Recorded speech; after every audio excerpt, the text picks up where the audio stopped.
Hello. What's up, everybody? Welcome to the channel. My name's Alchemy. You are tuning in to February 4th, 2026. We're going to be doing some beat production and stuff today. We do have a couple of things to get through. For one, join the Discord. We're going to do the quick play spells, which is a 15-second demo submission that you can just send in before the stream, and I just kind of check those. The other thing is, if I do something cool, we've got one of these guys, which is called a clip. I actually found something out. You actually don't have to post the clip in the Discord. I found a new way to actually access those in my own, on my channel on YouTube, which is awesome. That just like, it automatically clips it. So if you guys get the chance, if I do anything cool, funny, stupid, whatever, clip it for me, and then I check every day to see if my viewers are doing that. Would really appreciate it because it helps me with the shorts. And then finally, alchemy.com, we still have a 25% sale going on with an additional 10% off using code FUCKSUNO. That is FUCKSUNO, that you can use at checkout. We just put up a new drum pack. I say we, I'm a one-man team. I just put up a new drum pack. But yeah, check it out. Also, go grab the free stuff. I would only ask that if you do, you join the mailing list. You don't even have to do that, but that would be pretty awesome if I could get you to just stay updated on signups and stuff. Cool. So let's go ahead and check out our quick play spells, and then we'll see where we are. 2, 2, 6. I think we're here with Luff. We'll go ahead and play through these. Would enjoy Helldivers 2. I looked into it. It didn't look that interesting to me. But I don't know. I would try it. I don't think I would buy it, though, unless if it was on sale. Okay, Luff, you're first.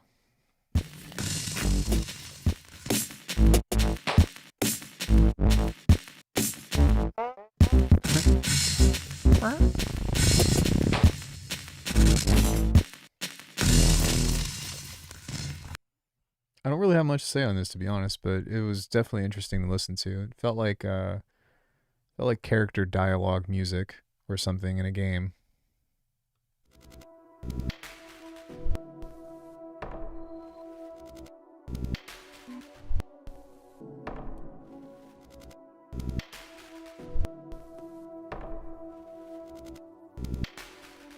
I like this.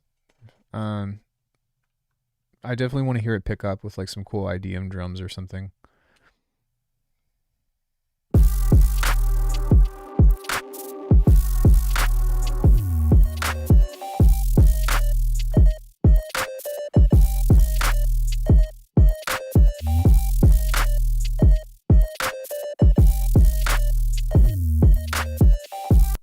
Yeah, this is cool. I think you're on the right track. It just needs more stuff in it in order to bring up the interest.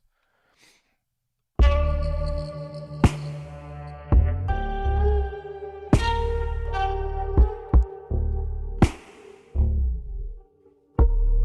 guys have been like really on the minimal reserve side for stuff. This is cool. I don't really have much for it. It sounds pretty chill.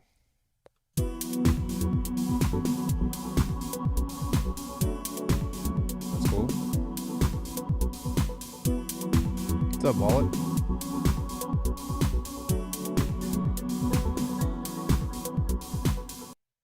Yeah, nice. You alright? You okay? Oh. She sprayed water on herself with the hose in the kitchen. Okay.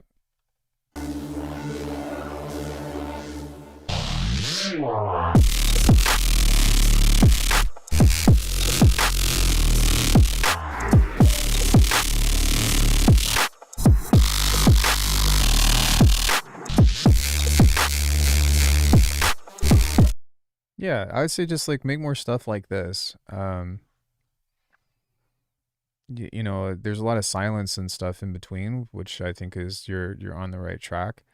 But it's not like, I wouldn't recommend just like bass into the next drum hit. Like cut it off in certain places. Like Where's my shit?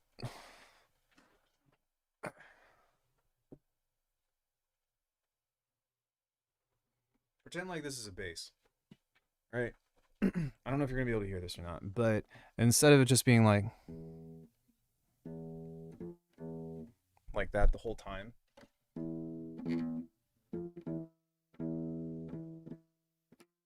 you know, like it's cool, but it doesn't really.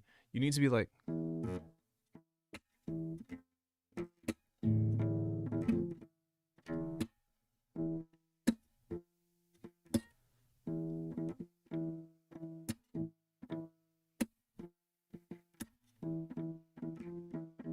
it needs to have mutes, and it needs to have stuff to where you're you're phrasing it to where it's not just like F F F F or whatever, because that doesn't really like.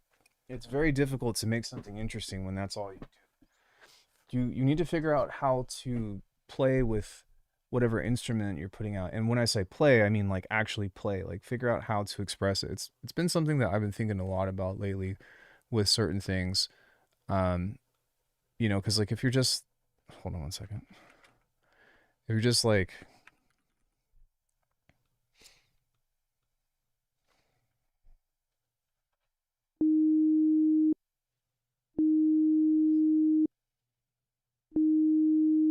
it's never going to be interesting, you know, but playing with dynamics, playing with tails, you know, and maybe even having like automation on releases and stuff can be um pretty fun. So like it's maybe make this a little bit more.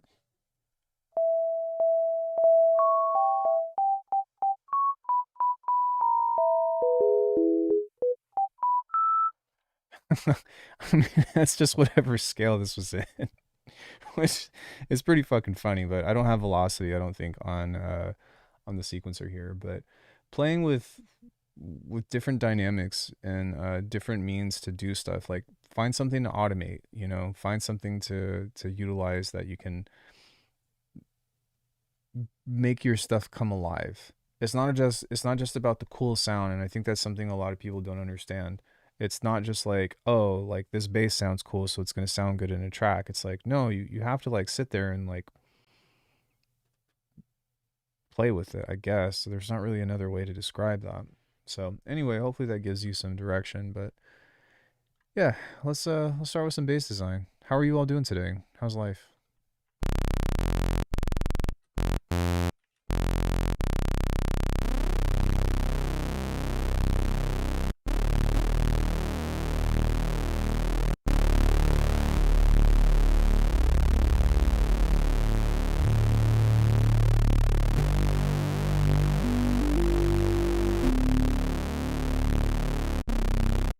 I'm doing okay. I got my injection today finally for the hyaluronic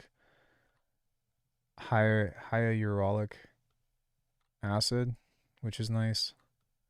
Hey, what's up, Nate?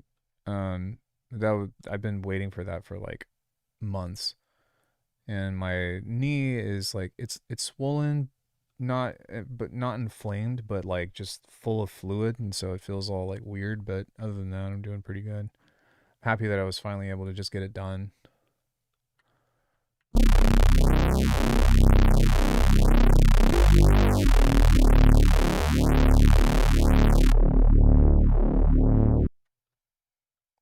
I think what we're gonna do in here is we're gonna branch off of what I normally do, and we're gonna create just some other interesting shit on this. And maybe do something like this, like a high-end deal or whatever. Just see if I can get something interesting on here.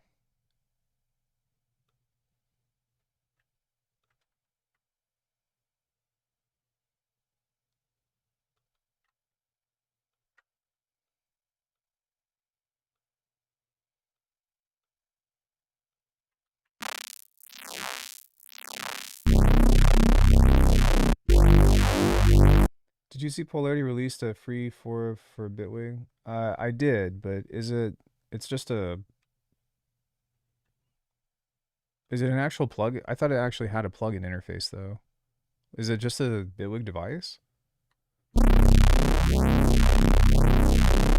Or is it like a dedicated, like real type of Bitwig thing I'm gonna do hickey?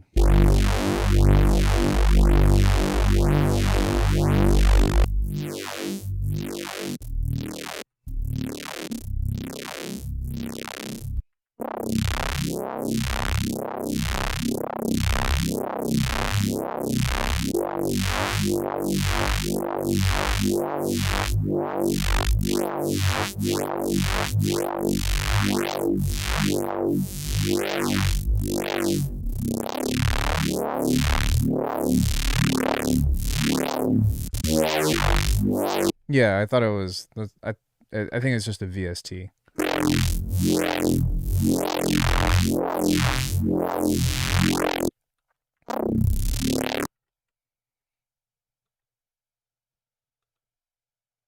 That would have been cool if he came out with something in conjunction with Bitwig. I would.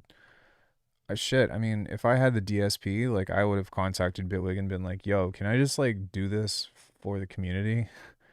Can we like just pay me enough that I can like live and dedicate however many hours it takes to make an OTT for this, and I will do it." Because I think that I really do think that Bitwig needs one. It's like the last mixing thing I could say that I'm like, I really hope that Bitwig adds that. Other than that, I don't. Everything else is like totally workable. Ow, sorry.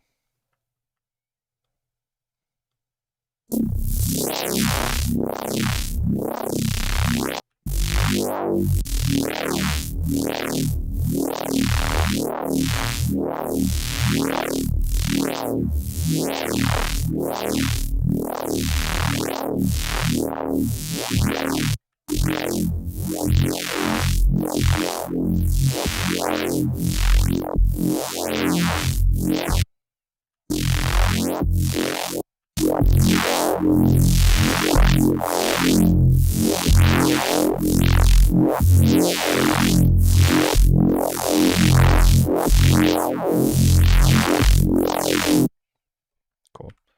So I just got a nice little recording of that. And then we can turn these off. Turn this off. Do do do do do do do do do do do do do. F1. Move that over here. Go into this guy.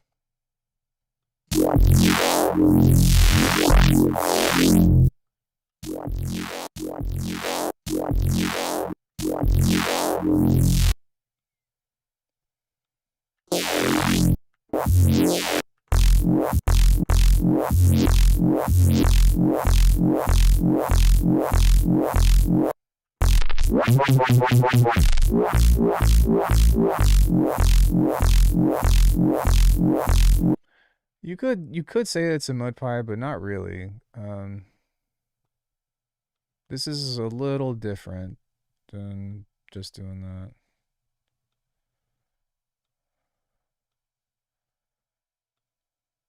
I don't know. Whenever I think about doing like mud pies, I think about having like lots of variation in sound and stuff. But I think for this, it's more so just to capture and loop a moment.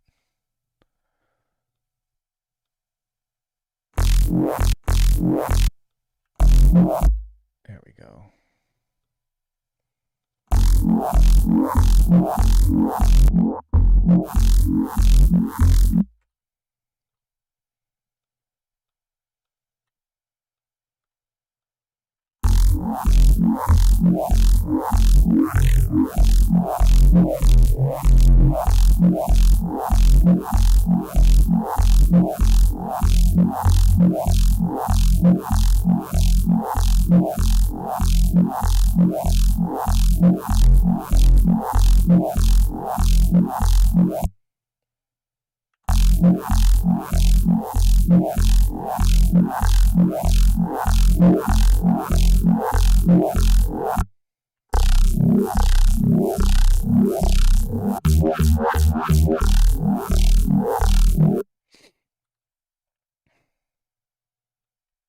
Let's go ring mod, bring some of that noise back.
Difference between shaper table and distortion. Shaper table is a wavetable distortion, so you can create a wavetable curve, or like a cyclic wavetable curve. It can morph in between different distortion shapes. Or did you mean the difference between shaper and shaper table? Because they're still both the same. It's just that one has a wavetable and the other one is just a single curve.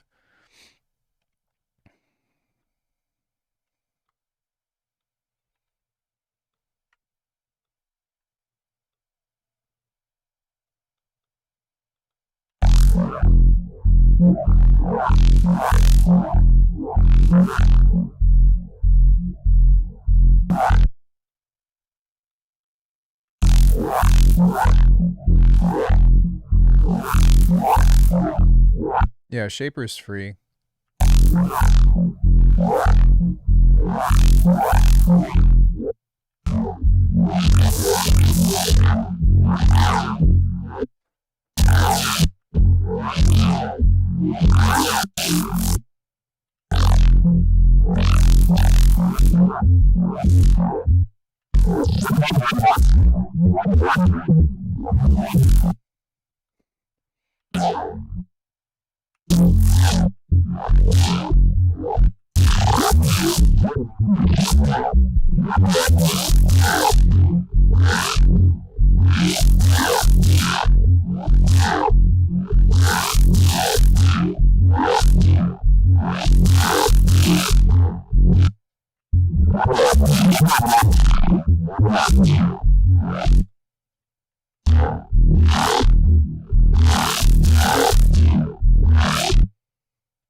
It's pretty sick.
Okay, so now we can turn that off. I'm going to snap heap. Just gonna throw this on there for now.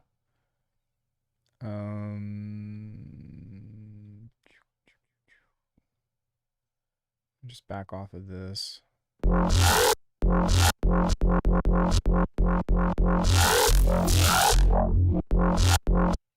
Let's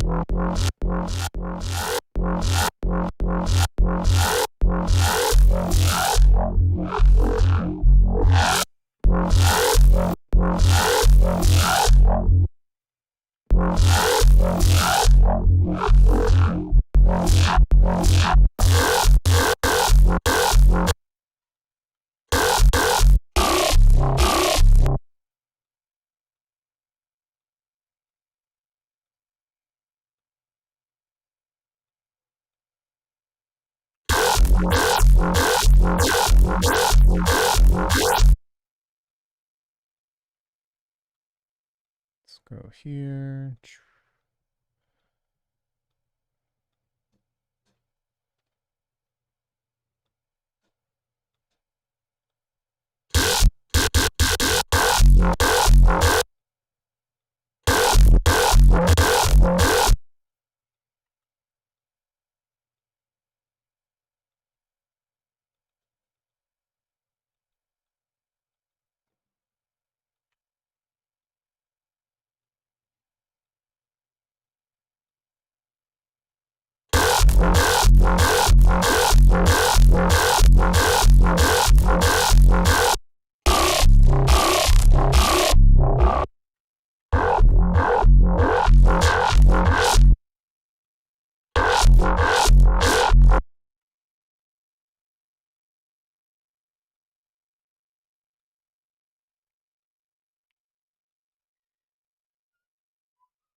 Bro step? What?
And the high end of that is just a bit much. Seems to be like it feels like I've been overcooking the high end quite a bit lately. Whenever I'm doing these basses. There's also that, which whatever the fuck that is, it doesn't seem like that would be up here, but it definitely feels like it's making an impact.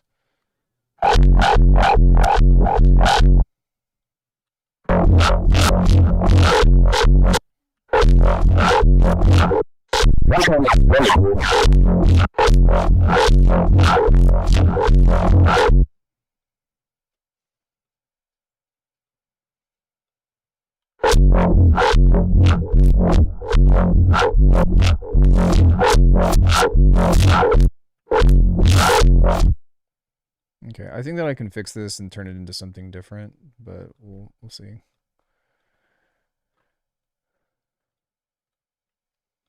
We'll see.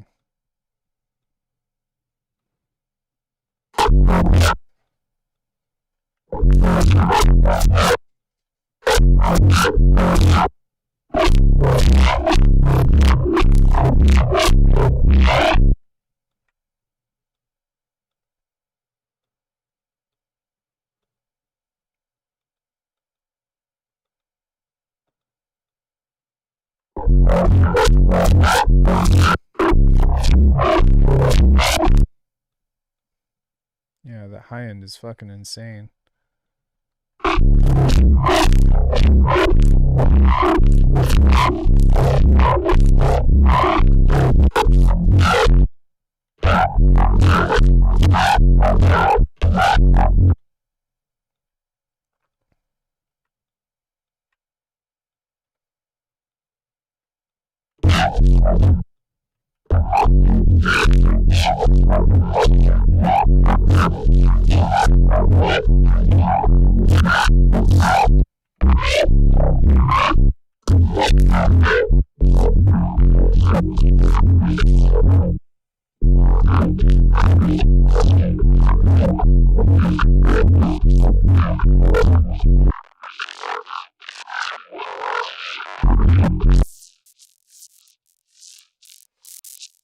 Sorry, I forgot you all can't see this. If you can't see something, let me know. I'll try to be better about that, but sometimes I forget.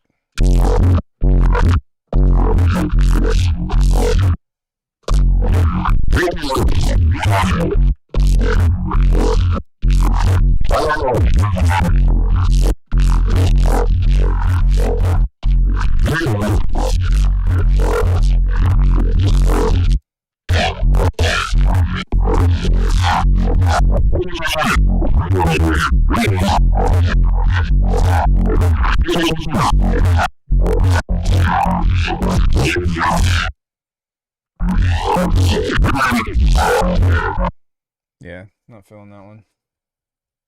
Let's try again.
Sounds like farts.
What's up, dude?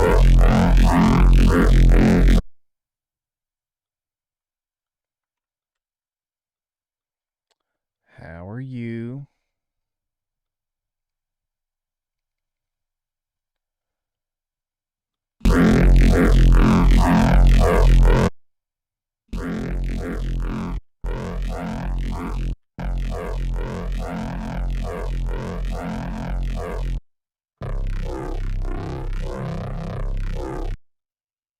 Just dusted the studio? Oh man, I probably need to do that too.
Yo, what's up, Clark?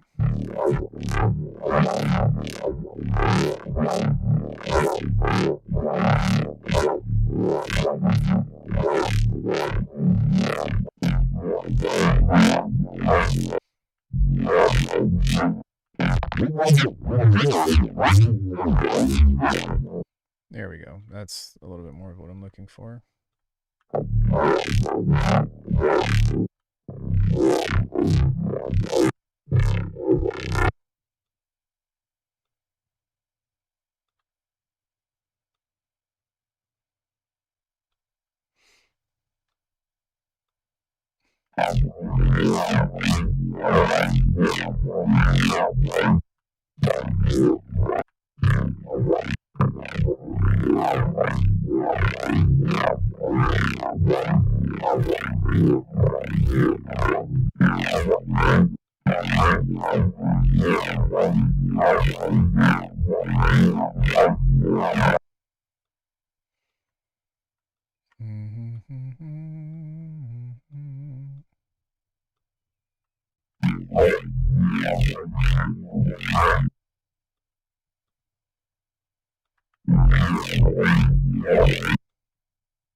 Any tips for someone trying to make a sample pack for the first time? Yes, make it like, don't try to make good drums or like good sounds. Try to make them unique, that is toward like what makes you stand out as an artist. Because like, you know what I mean, good drums and good sounds are already super accessible. You need to really try to find a sonic identity and put that into your sound. I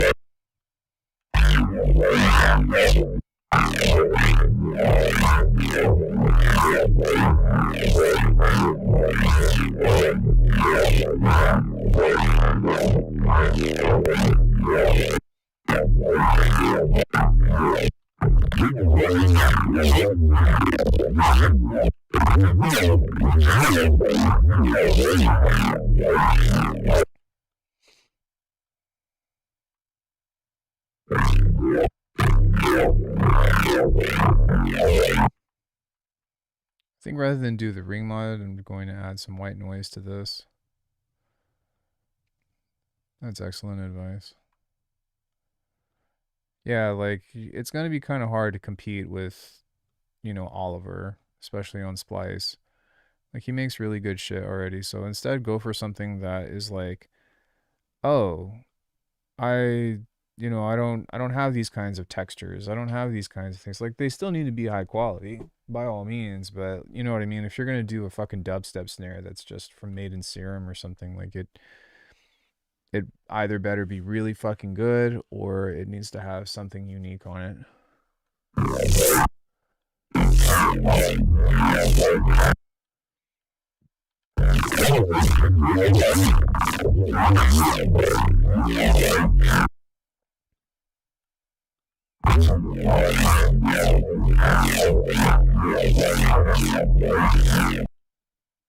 Did Bibwick just quit? It did.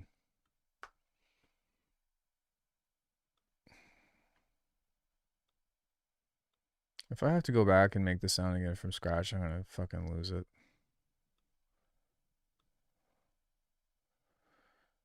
No, we seem to be okay.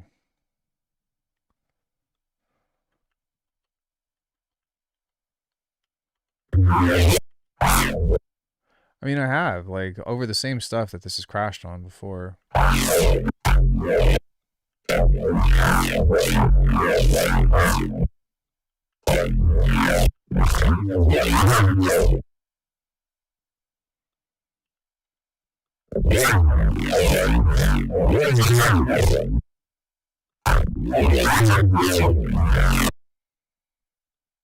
Okay, I just need to solve that tearing sound. It's just a bit much. This probably needs to be a bit slower.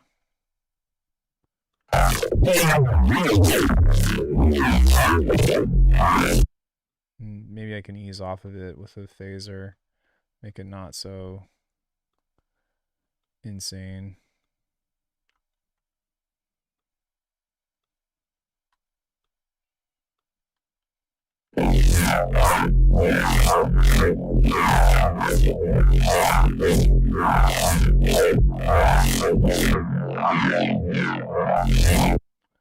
There's like one annoying frequency on here that's driving me crazy.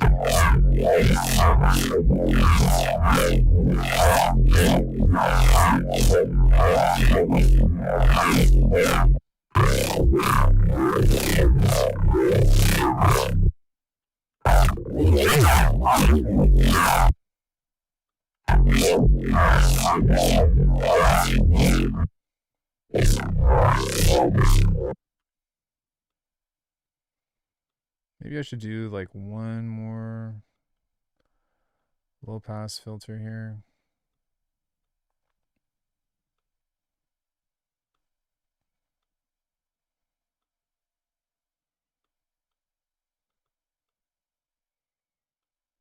Just do this and then start to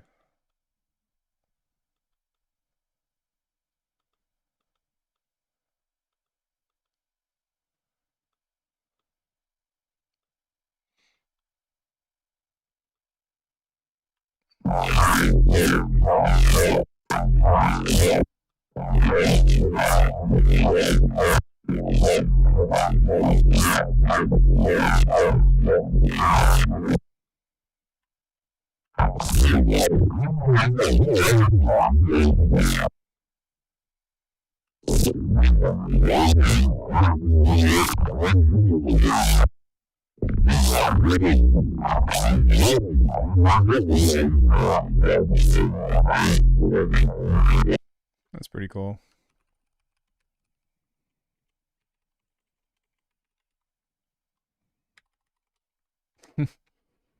I need to go back and watch some of those videos again. I feel like there's some stuff that I'm missing from making it become what I really want it to. Okay.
Another thing about sample packs is don't watch how someone else does their thing and try to redo that.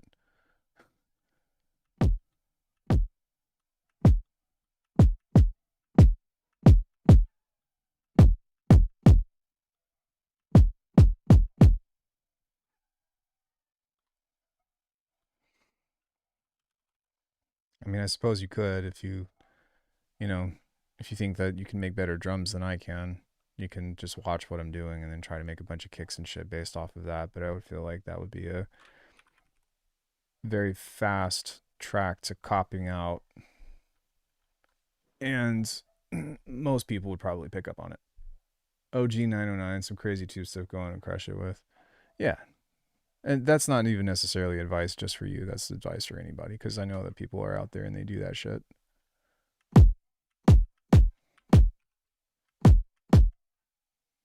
And it's just like, bro.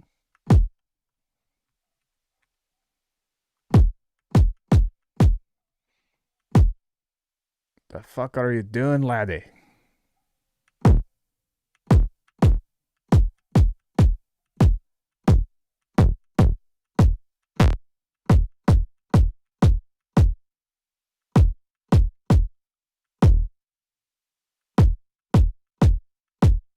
Sounds pretty good. But I want it to be louder, and I don't remember what I used to do to make it louder. People take serum patches and do nothing with them and release them as their own sample packs and audio. Yeah, I know. It's crazy.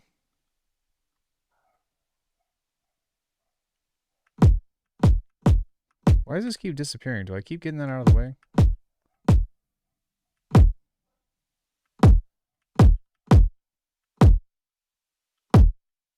Nice. Yeah. Yeah. Let's go.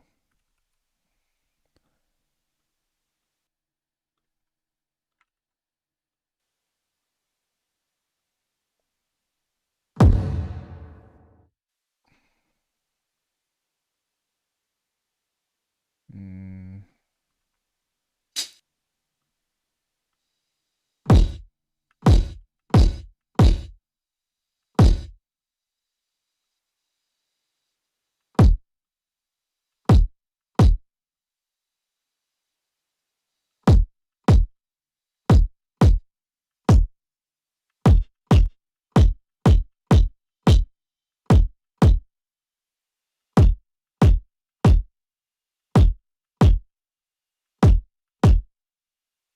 That sounds great.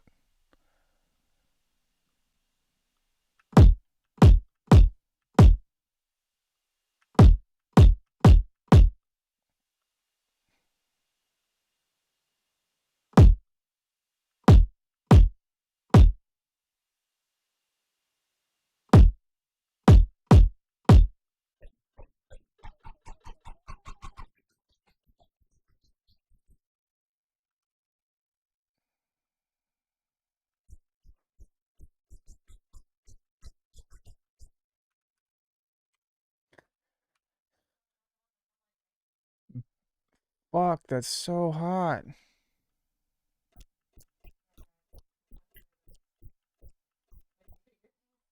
Hey, at some point, you probably should offload him.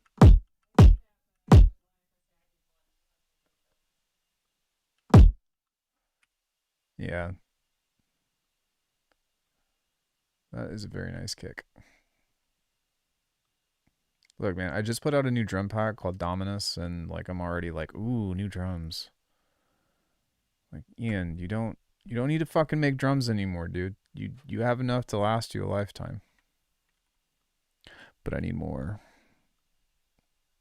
I do also like enjoy making drums. That's the thing.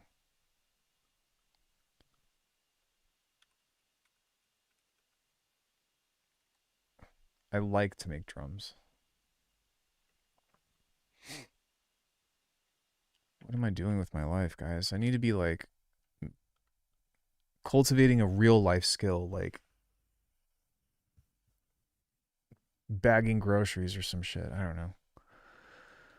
But instead, I choose to make fucking snares. That's my life.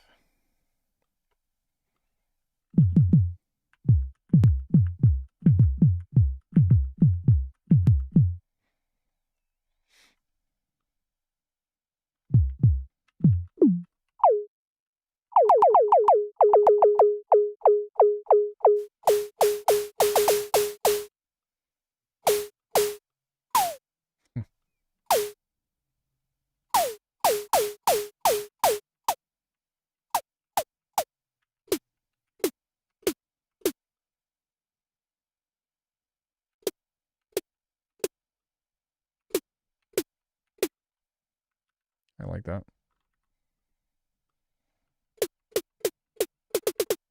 It's kind of like a nice little like 808 sounding thing.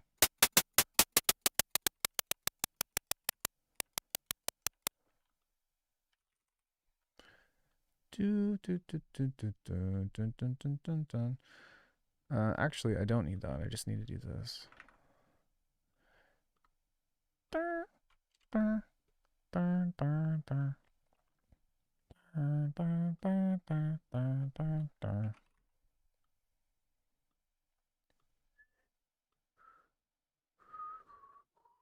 Yo, and I will say, like, also, if you really want sample packs to sell, like, it's sometimes not even in the drums themselves, but in the marketing.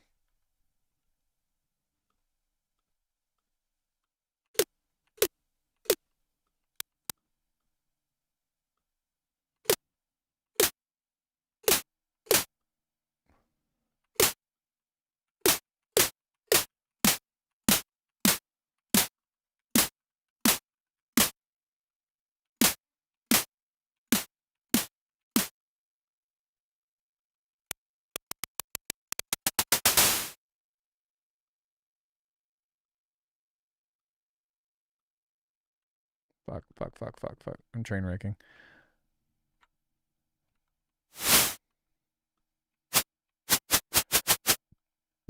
Excuse me.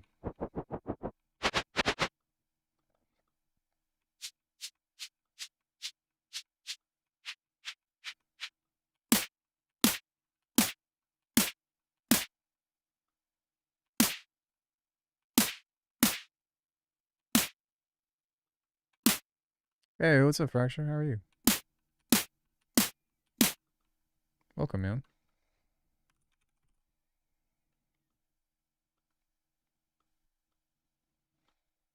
If you all don't follow Fracture, we just did an interview a couple days ago. He did the soundtrack for Primordialis, and we had a nice little chat over that. Would highly recommend checking it out if you're into getting into any kind of like music, game design, um, or just I don't know, man. He's got such a cool vibe. I love your music, dude. I'm just making drums at the moment. I made a bass like 20 minutes ago, and now I'm just doing other shit at the moment.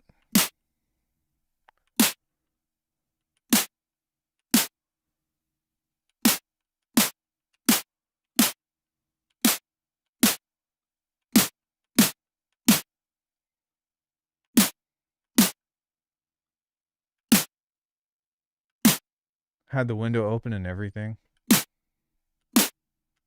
I wish that I still had an affiliate link to Faceplant, but Kilohearts doesn't do that anymore. I swear Kilohearts should be paying you some kind of commission.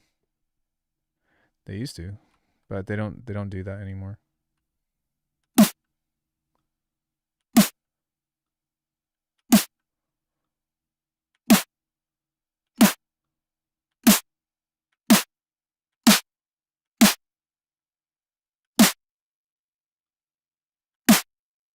Yeah.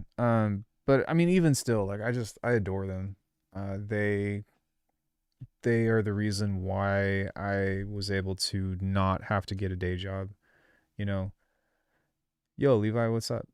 And it wasn't even because they hired me or anything. It was because I started making presets for it, and I think that it was just kind of like a symbiotic thing where they kept releasing all these cool updates, and then I just started making patches that people resonated with, and um, like the hybrid patches or whatever that I used to do, which had the neuro bases and the generators and stuff. People were like, "Oh, I dig this."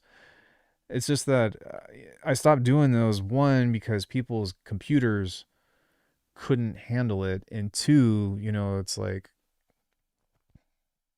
I don't know. I suppose I could start working on an Internum 7, and take a break from all the other normal bass things that I do, cuz I'm much better at it now as means of like bringing sounds out and making them sound way more full. If you like listen to some of the basses and things that I was doing on the earlier versions, they still sound cool, but they needed a lot of work, a lot of stuff to like, you know what I mean, make them more interesting. But now it's kind of come to the point where I'm like, okay, I could almost just use it right out of the gate.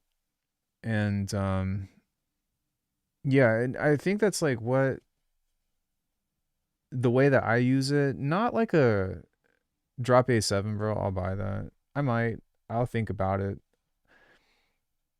Um yeah, it's something that what I tried to do was like start making more dedicated patches that were more usable right out of the box, and to be honest with you, that might have been a mistake. Um but I don't really know. It's something that I really just want people to be happy with what I make.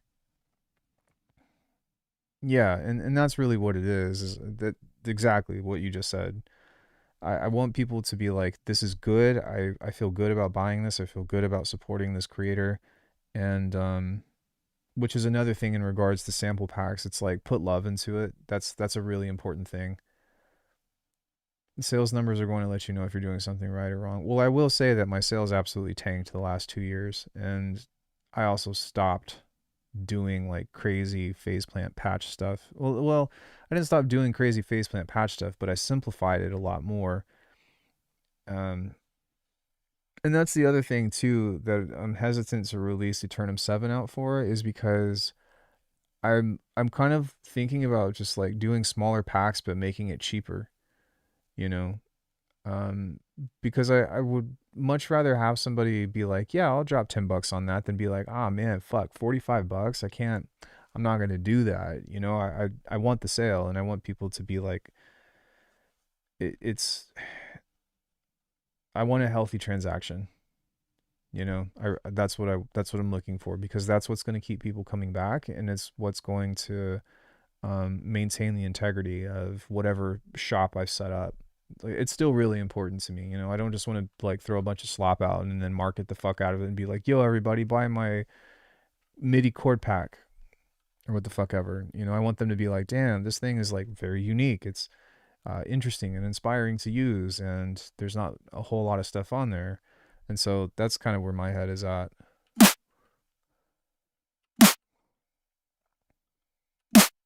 I just can't I can't really do that. Like even now, like I put out a much smaller pack for 25 bucks, but like, dude, this drum pack is just full of bangers.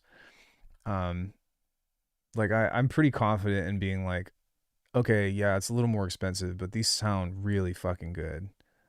All of these, like the hats, but the snares and the kicks and snares in particular.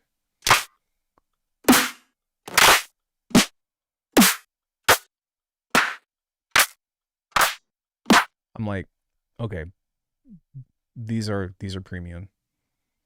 Even with the kicks,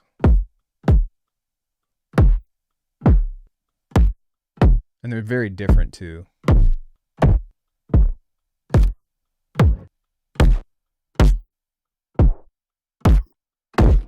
I'm like, this is worth the money to me.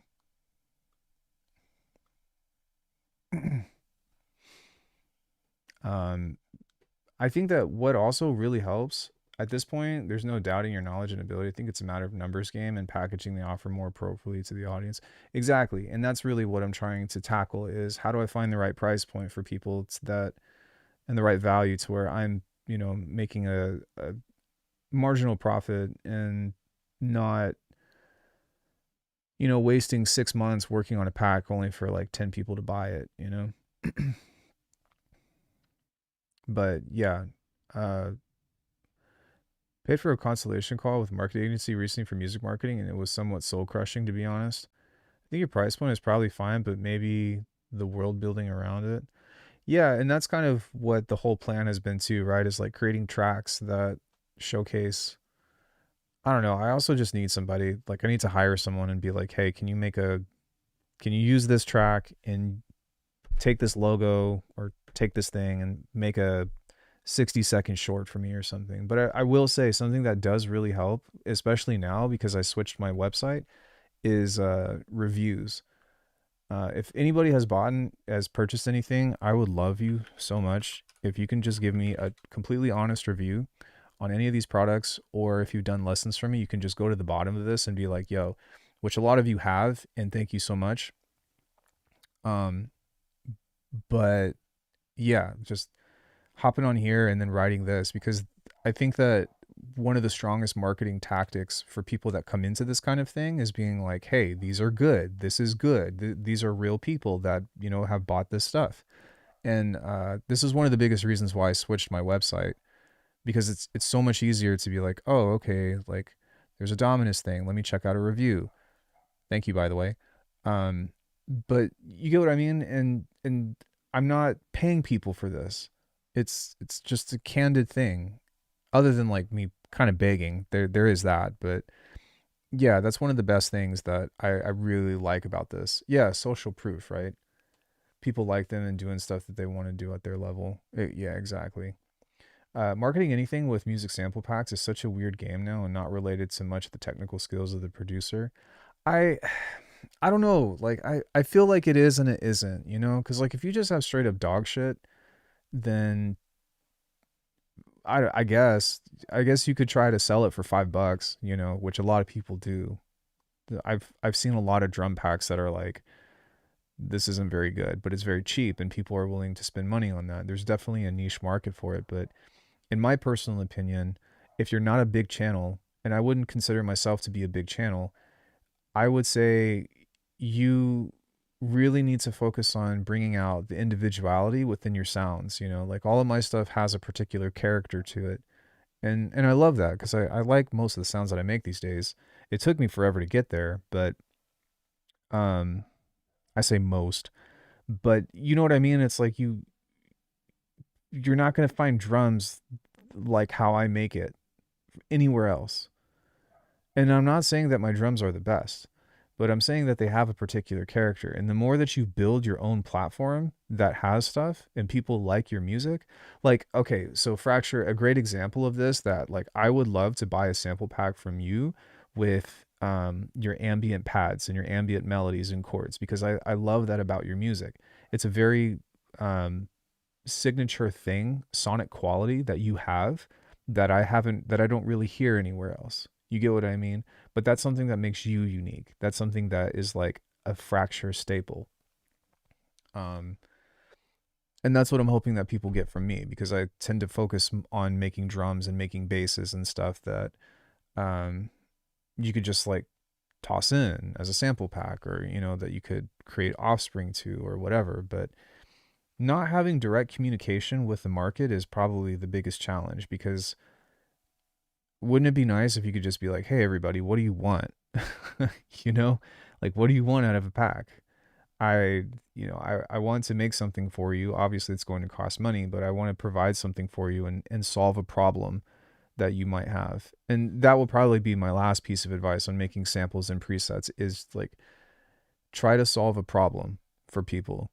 And it doesn't even necessarily have to be a pack. It should fall into something that is anything that gets in someone's creative way, you know? Um an incredible example of this, and I think that Cameron is doing really well, Venus Theory, is he made Decent Sampler, right? And almost all of his stuff is donationware. And so because of that, with his Decent Sampler, like, he solved the issue of having access to like really cool and interesting slash high quality like sampler recordings, of like instruments. And so you don't have to use stuff like Contact or like pay out the wazoo for, what is it called? Like Spitfire Audio. You know what I mean? He's like, here's this like cello that has this weird character to it that you could just download and be done with it. And in fact, I'm probably going to do that. I was just thinking about that. Cameron sent me some multi-sample stuff, and I'm thinking about just using that to replace the Contact library. And yeah, it's such a it's it's beyond a niche. You're solving a problem for people. I think it's inarguable that FabFilter and ShaperBot have the best marketing out of anyone in the dot producer space. Hmm. I think Kilohertz does a pretty good job too. But the thing with the thing with FabFilter is you've got Dan Worrell, right? And he's got a way of explaining things that makes it extremely easy to understand. Um, yeah, and I was gonna say Minosaur, who um has his own YouTube channel, is also the Cable Guys dude, and he makes, you know what I mean, and he makes music that backs up what he claims. And so, like, Minosaur is also part of Saturate Records, and he's got stuff like, I don't think that Saturate Records is the end all be all or anything like that, but they do have some people that I absolutely love there. And so there's this brand familiarity and a music familiarity that you have, to where it's like, oh yeah, yo, this guy is making this kind of content for Cable Guys, so it must be useful, right? And it's like, well, there you go. I tend to not try to do that as hardcore. Like, I don't try to hire people and stuff to be like, yo, can you review my sample pack or whatever, and I'll pay you some money. I asked Frequent to do that one time, and he said that he would be like down to do it, but the more that I thought about it, the less confidence that I had in it. Not from his inability, but more so of the sense of like, he's trying to do his own shit too. He's trying to make it work and like sell his own stuff. And I don't want there to be a conflict of interest, because the people are always more important than the money. And guys, let me tell you, if you haven't learned that lesson yet, the people always come first. Um, if you want to make friends in the industry and you want to um, maintain a sense of respect in the community, like, put people first before the dollar signs. Yeah, yeah, Minosaur is dope, and his channel is growing super fast. Like, he's probably going to surpass me in the next year or so, you know. But that's the thing, guys. And I am the first to admit that when it comes into being business minded, I think that I have a lot of good ideas when it comes into execution, and also when it comes into doing the marketing side of stuff. Like, that's just not my thing. Um, I think that I've learned a lot, but you know what I mean. I don't know. It just doesn't come very naturally to me. And so, for those of you who have been with me over several years, I've tried many different things, right? Like, I tried the website memberships, which actually did pretty well. I Unfortunately, that was a growing pains kind of thing. Tried different products, tried different editing styles of videos, tried, a bunch of stuff where some people just get it. Some people are just like, "Yo, here it is." Granted, a lot of those people that make those kinds of YouTube videos don't have the music to back their stuff up, but there are definitely exceptions, and those are the people to aspire to. I notice I don't say compare to try to improve, but the only thing that I know that I have control of is trying to make a good product and trying to, you know, showcase its value to people that have any kind of interest in it whatsoever. And that is backed by wanting to make good shit, you know, wanting to make good shit. And I think that since my music has improved, I think that it's a little bit easier to showcase some of that stuff. But yeah, like fuck man, you guys got to realize that there are so many hats to wear as a music producer who does everything through YouTube. And I'm not saying that as a complaint, but just as a means of like, you got to do everything. You know what I mean? Like you have to do everything. Figured out your product packaging and perhaps up some marketing, I think you'd see some serious results. Yeah, well, like I said, I don't really know what to do. I've considered consultation, but apparently, according to Fracture, my suspicions were correct because I can only imagine them telling him about some scummy shit, and that's not really what I want to do either. One thing that I did do, um, and like I love Dan Worrell, but I'm not a big fan of his music. But that's just like one avenue, right? Like his editing is so pristine when it comes into like explaining a product, and yeah, I don't have that in me to like make the like I can do it, but I just don't have it in me to be like, all right, let me go over here where I'm gonna like show you 50 million examples with different projects and have all this cutting and editing and whatever. I don't do that. I think I can explain things well, but I don't care enough to, you know, spend a fucking week trying to make a video hoping that it does well. Um, Explaining it was a great fella. I appreciate that. If it's not too much trouble, could I ask you, if you haven't already, to leave a review on the website? That would be incredible. And like those things, like I really appreciate that.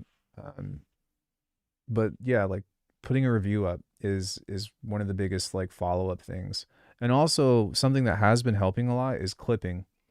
That has actually been really helpful for me on the channel because I realized that I could just go on YouTube and I don't know if it's available on mobile, but let me see here.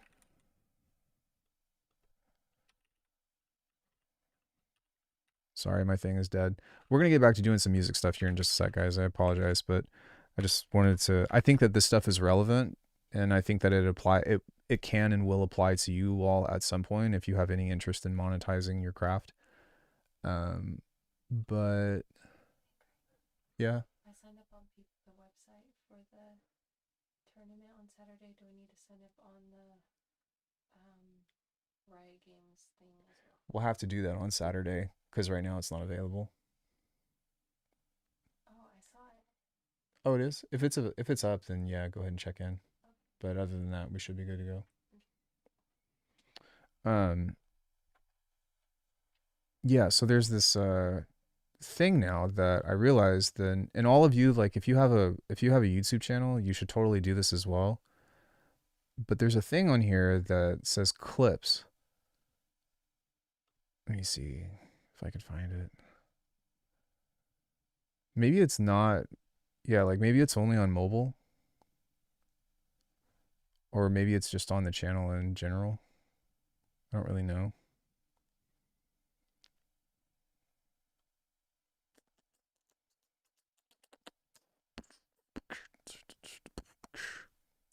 Home shorts, you history, subscriptions, home.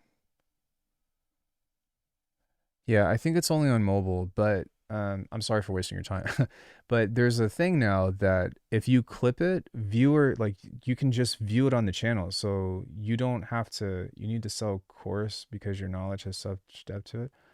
Uh, I've got like 5 courses available, and those didn't sell. What does sell, or like what does do decent, is putting courses up on the membership area, which that's been what's upkeeping the income for the YouTube channel. Which, by the way, since it's February, I actually have 10 gift subs to give out. Everyone, do me a favor, go to your settings and enable gift subbing. Definitely still have both.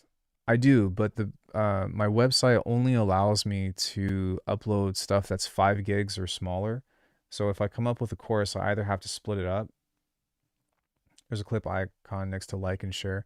Yeah, but there's a place that I can view all of my clips. But yes. You have it listen. You type it. So if you go here and you guys see something cool and you go clip, then this will let you and then you go shut up. This will let you clip something. But what I'm saying is I thought that I thought that the only way to get access to it was by someone posting a link to it on Discord. But if you go on YouTube mobile, there's a place that you can just pull it up and it will show you all of the viewers' clips. And then I can just go and turn it to shorts there. And I didn't know that that was a feature until recently. Like the clip thing had always existed, but I didn't know about the library.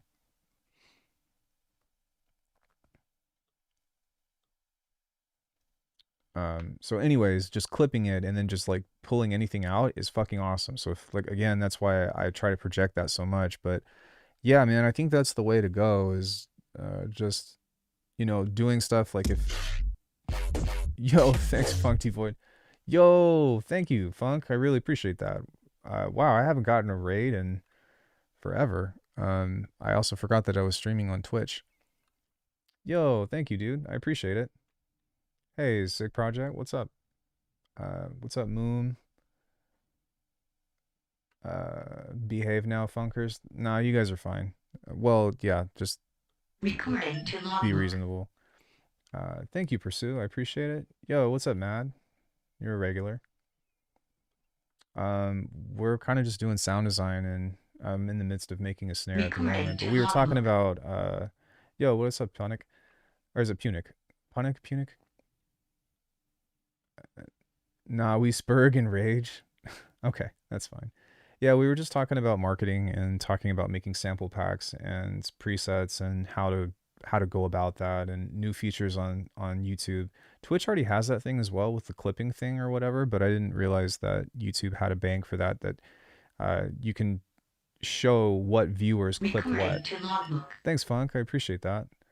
Are you familiar with the channel or did you just go raid somebody randomly? Yeah, there is a spot, so I don't have to do the whole Discord thing anymore. What's up, Pursue? Welcome. I don't. My mod recommended you. Who's your mod? So I can thank them. Oh, Madman. Yeah, thanks. I appreciate that, man. That's very nice of you.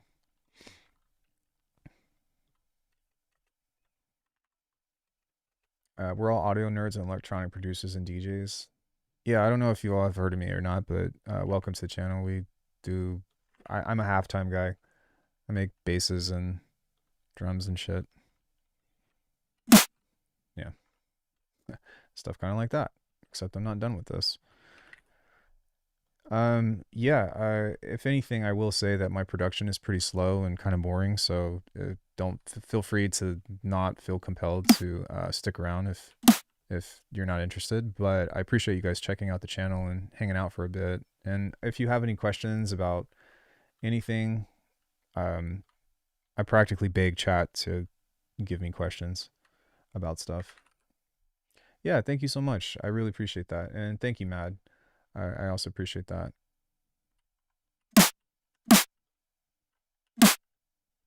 So, I got it to remix Goose, but it's not super easy to figure. How am I finding Bitwig? Well, I've been on Bitwig since 2019, and I moved from Ableton. He's lying. Watching his production process is dope as fuck. No, most people don't stick around. It's fun when I'm actually making something.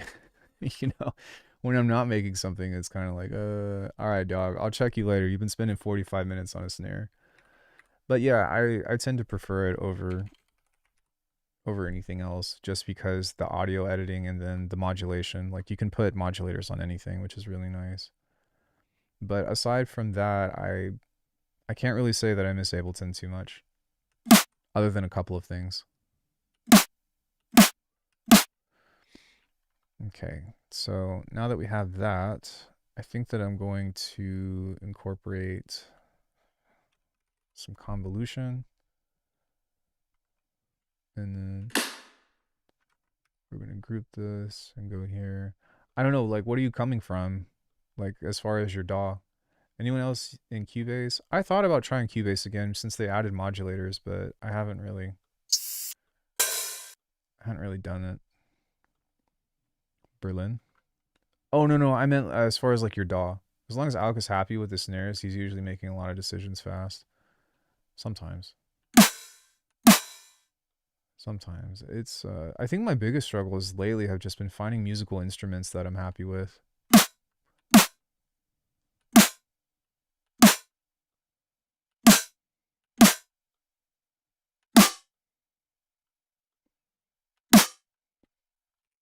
I'm gonna take out the low end of that and the snares are bad. Thank you. I put a lot of time and energy into snares.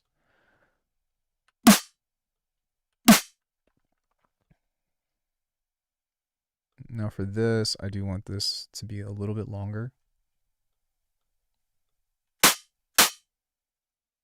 And we're probably going to turn that down a bit too.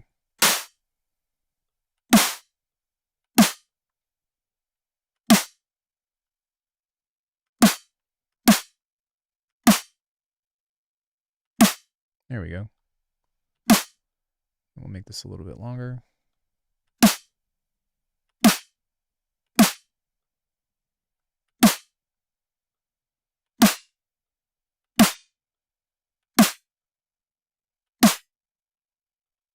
Cool.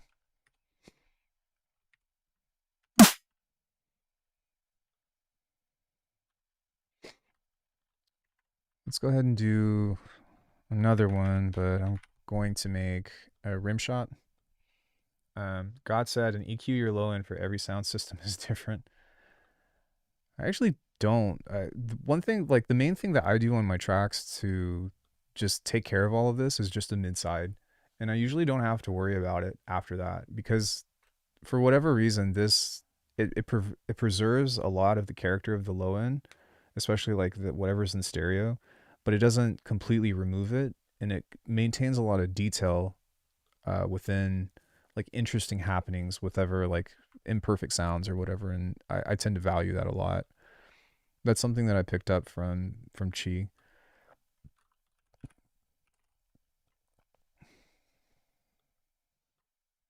Okay, on this one, we are going to grab a distortion on here. I'm going to turn this off and we're going to just poke this out. There we go. Group that, duplicate, delete this. And then we are going to grab a time shift. But yeah, Moon, what dodge you come from? Hey dude, it's been real. I gotta go grab the little guy from daycare. Yeah, man, thanks for hopping in and having a quick chat. I appreciate it. Everyone, please go follow Fracture. Twitch guys, you probably don't see his stuff other than the chat on the screen because the two chats aren't mixed up. Where I should really try to figure out how to get that fixed. Um, but we just did an interview, and he recently released an OST for Primordialis on Steam, and we had a really nice interview over that, and was a quick chat. So go check it out. Take a listen to the album. It's pretty cool. I am going to fade this in a bit.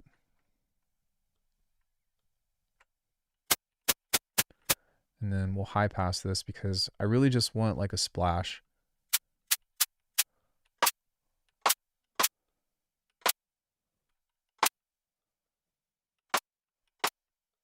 Yeah, I actually don't. Maybe try this.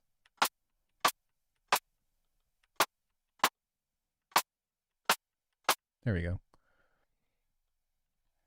We need to turn this on. And this is going to be our little fundamental.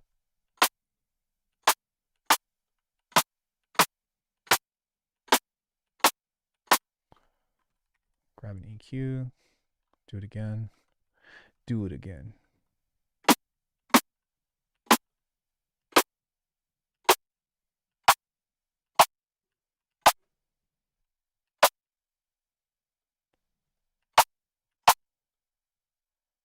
And move this out of the way.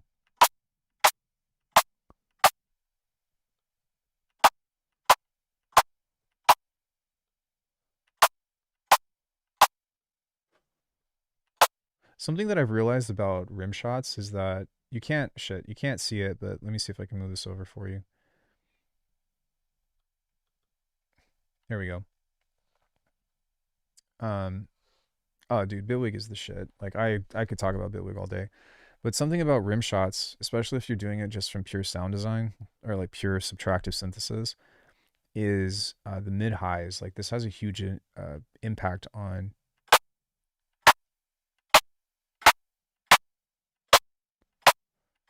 shaping like the cracking sound of that.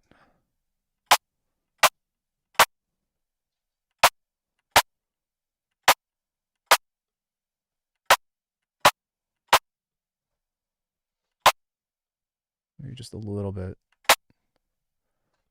I have this set to a 30 dB slope, so like doing a smallest adjustment makes a huge difference. There we go. Okay. Now with this guy,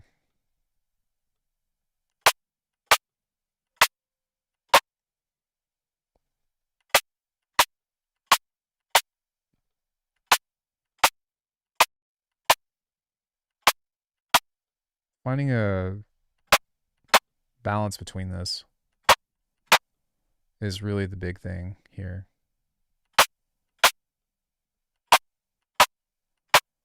Cool. All right, we're going to move on.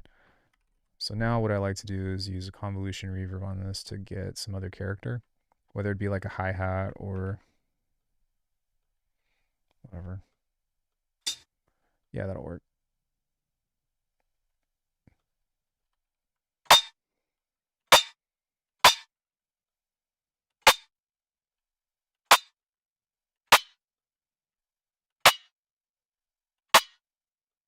I actually really like that.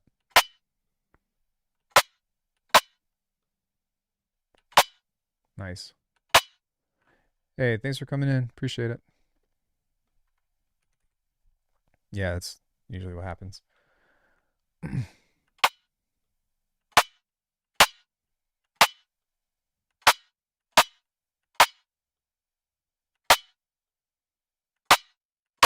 My only thing with this right now is that I want there to be more of a pop on the transient.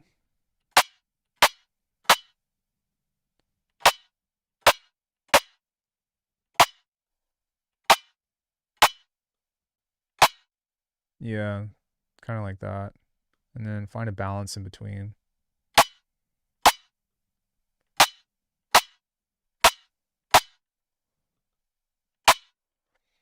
I'm going to use a transient shaper to pull off the tail end of this.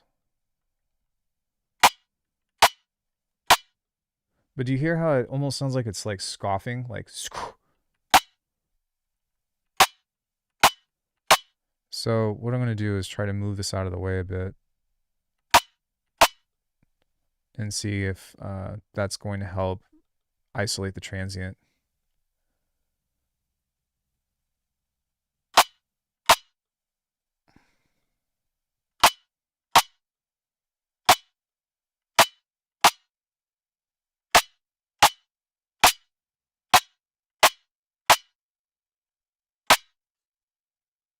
It's a little bit better.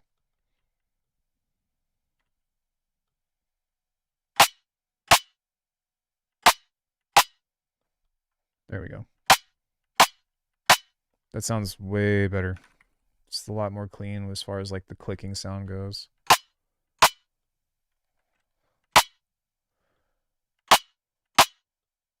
And we can crush it to hell. Um, let's see. What else do I want to do to this? Let's see if we can add some other interesting stuff.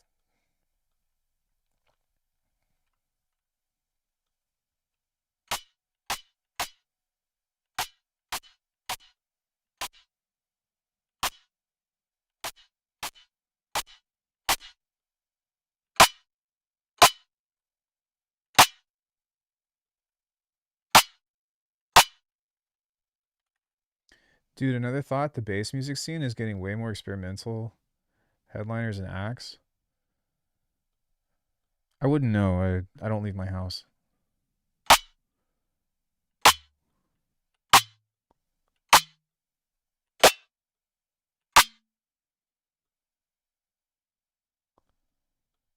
Disagree. Well, like also keep in mind before you get into that, it's going to be very dependent on where you are. You know what I mean? Like that's a very important factor.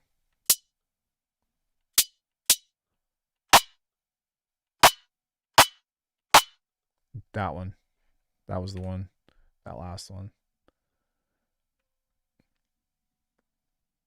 So glad I'm in US, but even in US, like even there, like you know what I mean? Like for example, I live in Vegas, so we get weird people and weird shit at different places all the time. You know what I mean? But you know, if you're in fucking buttfuck Oklahoma, you know, you might get Subtronics because I used to live out there, and Subtronics would come once a month or something, or something with that, and they would have something at the local farmers market with, you know, a little bit of variety, but not really. I played for Opio in Vegas in 2024, and it was me and two other people that I knew. We played some other stuff, but all of the headliners just played fucking glitch hop the entire time. Literally, it was just boom boom boom for fucking 4 hours, which it's cool, but for 4 hours, it becomes not cool, you know. Yeah, East Coast is not great. Like I don't really think that the show scene recovered post COVID, which I probably am not the person to speak on the matter, but just from the people that I know and the people that I talk to that are in shows and all of that, it really feels like it shows have never been the same.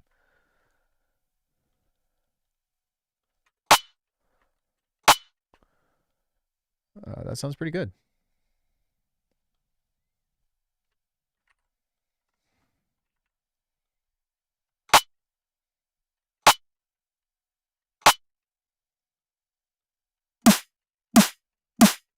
This sounds pretty good too, but I think it has a bit too much of the fundamental baked into it. Not sure about shows, but every festival around me always sells out. Oh, yeah. I don't know. I do not know. All right, what should we do next? Um, I kind of want to do like some dystopian synthy shit, but I don't know. Let's start with some saw waves. My main point was to say that I think it's a good time for you to leverage that to get some people into neuro and deeper sound design. I mean, I've got a track coming out on Saturate and at the end of February, you know, and I'm making more tunes and stuff. But to be honest with you, I don't really know what else to be doing other than making sounds and music, cause and making videos about it. But other than that, like what what should I be doing?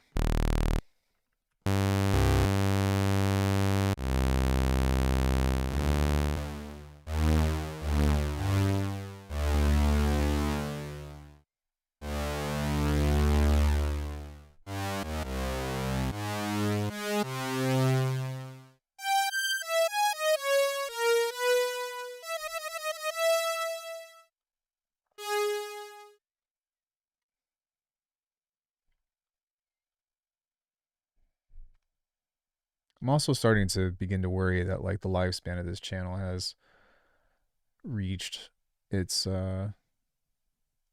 its limit.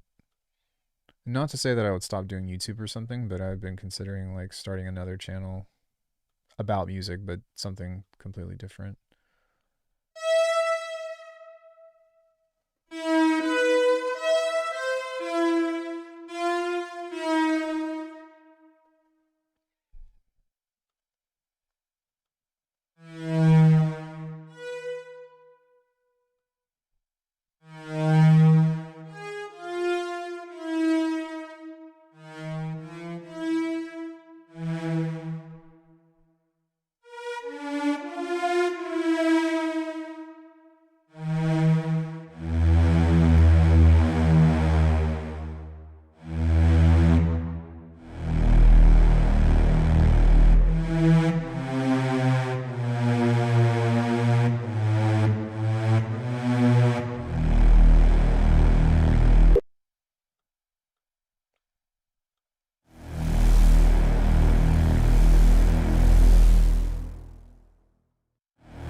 Yeah, big fan of Dying Light. Corey and I played through that together.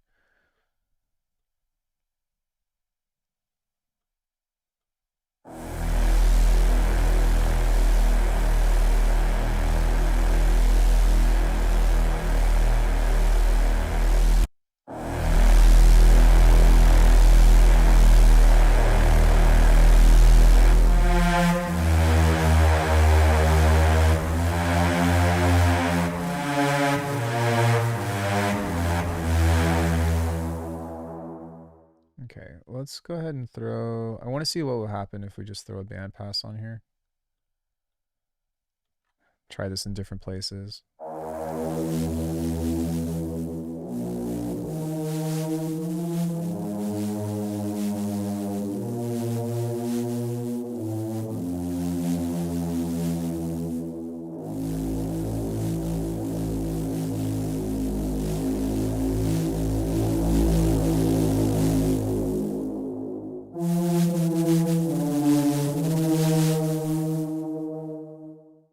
Let's go ahead and stack this.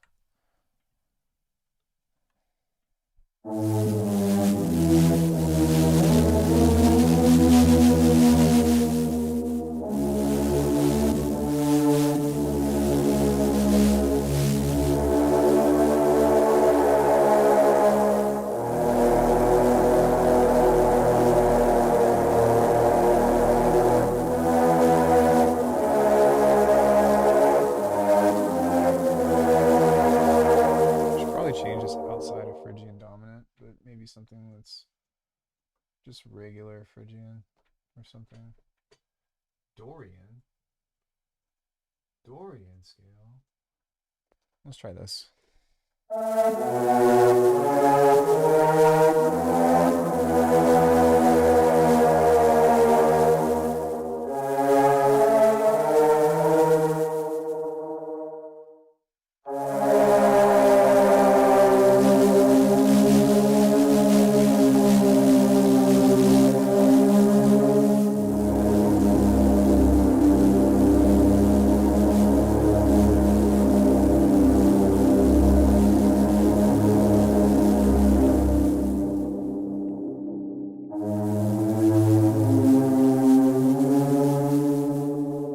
I kind of like this without this a little bit better.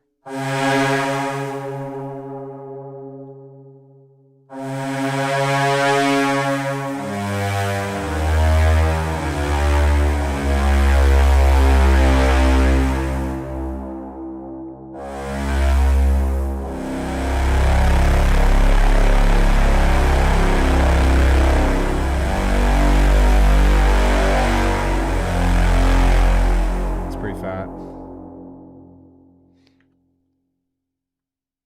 Okay, so I'm going to move this a little bit more this way. And then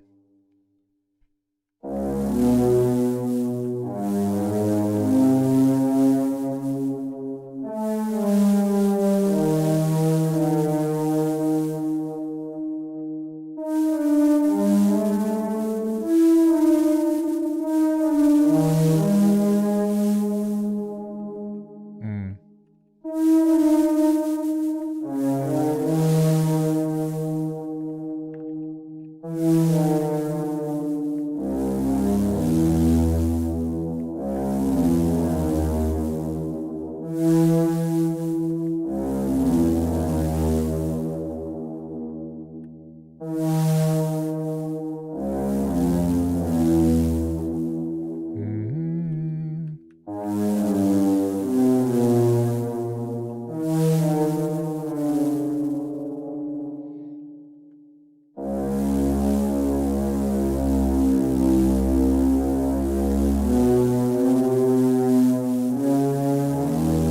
I'm gonna make this just a little bit less drifty because it's kind of fucking me up for trying to find a melody for this. So much hate on Cubase. I wanted to see you make music 15 years ago when Cubase 5.1 was the best thing out there, mainly for VST. But yeah, Bitwig and Ableton are the creative powerhouses. Cubase is good replacement for Pro Tools. Well, Cubase also has like some other interesting stuff like offline editing. You know, it's not totally buns, but um, I think that if you can use Cubase, you can use anything because it's just one of those things that's like, fuck, how do I even?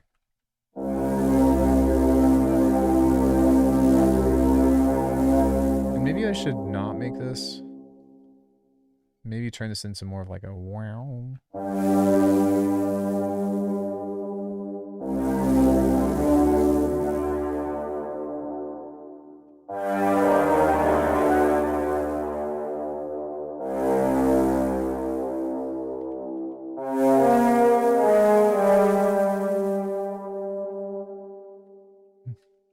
Hmm.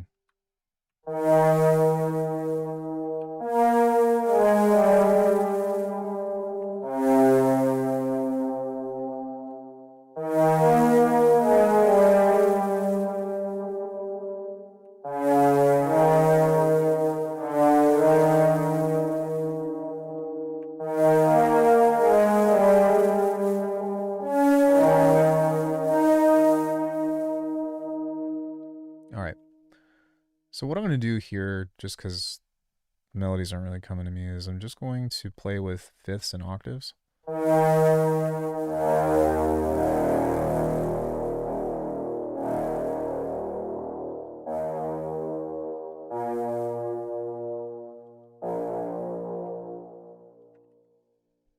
And just try to find some stuff that's going to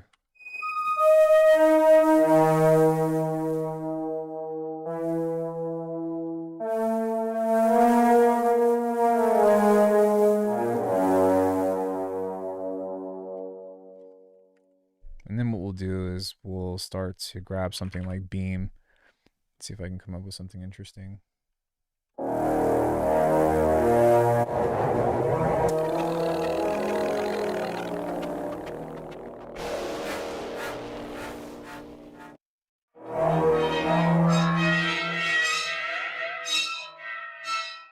Hmm. Like that was pretty cool.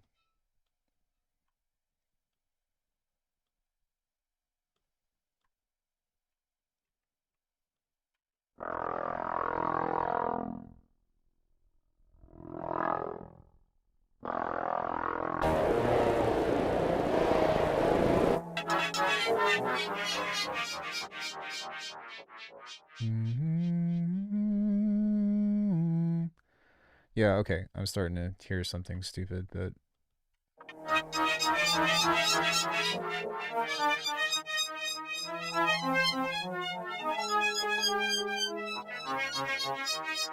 sorry, I know that's annoying.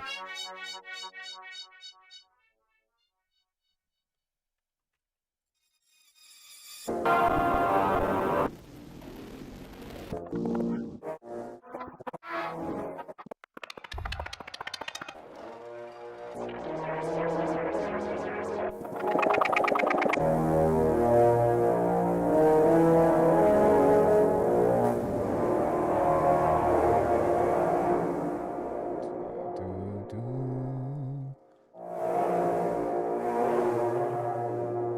do, do, do.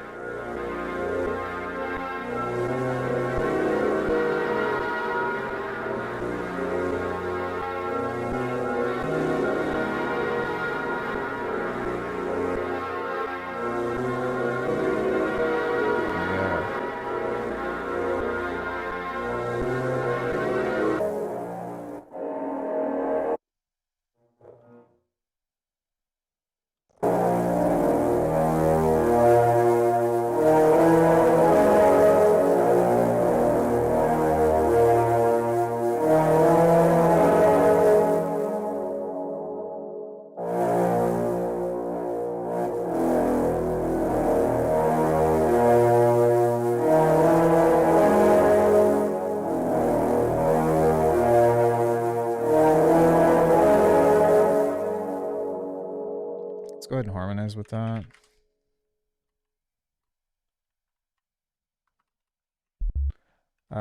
FL can do, I mean, some of the best producers I know are on FL.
FL can do a lot of cool things. It's just set up in a different way than most DAWs. Many people dismiss it. Yeah, I mean, it's I don't know. I think that some fundamental things bother me about it, but at the end of the day, I was on Reddit and I was telling somebody this, but like you're just moving clips. At the end of the day, you're going to get to a point where everything is all laid out and you're either in MIDI or audio and you're just moving clips around, you know? And once you realize that, every DAW, every groove box, every what the fuck ever becomes like 80% the same.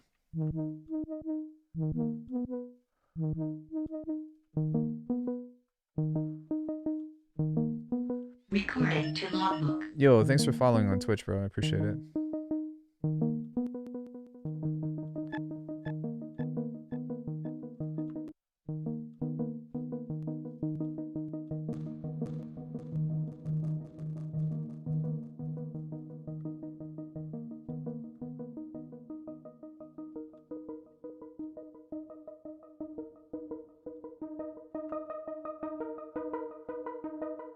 Like, composition is composition, you know?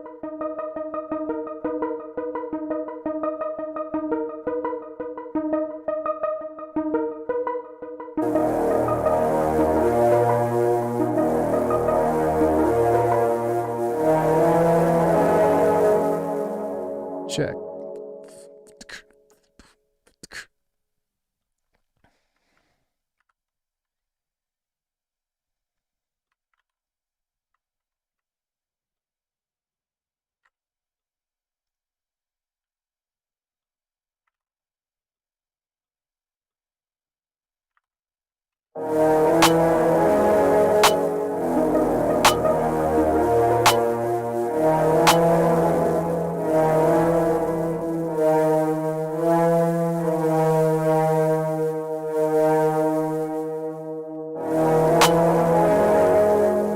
Heading out to work. Appreciate all the time spent showing us your techniques. Yeah, dude. Thanks for kicking it. I really appreciate it.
Dope. Let's see. I want to grab a hat here.